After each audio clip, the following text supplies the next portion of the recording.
Abul Kalam Azad Saharanpur India سے پوچھتے ہیں، مفتی صاحب میرا سوال یہ ہے کہ ہماری مسجد میں بغیر بجلی میٹر لگائے بجلی سے پانی گرم کرتے ہیں، تو کیا ایسے پانی سے وضو اور نماز درست ہو جائے گی یا نہیں؟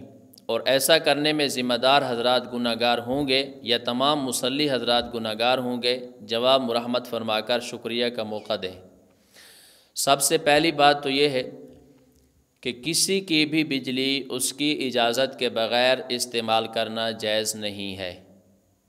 نمبر 2، ایسی بجلی سے گرم کیے ہوئے پانی سے وضو کرنا بھی جائز نہیں ہے۔ نمبر 3، تاہم ایسے پانی سے اگر نماز ادا کی جائے تو نماز تو ادا ہو جائے گی، لیکن انتظامیہ کو چاہیے کہ جو انہوں نے کسی کی بجلی استعمال کی ہے تو وہ اس کا بل ادا کر دیں۔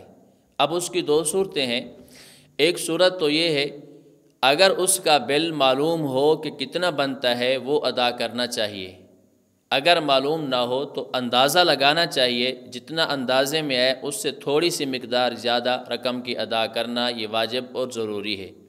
اگر یہ بل ادا نہیں کریں گے تو اس کے اندر دوسروں کی حقوق تلفی ہے اور اس کا گناہ ہوگا۔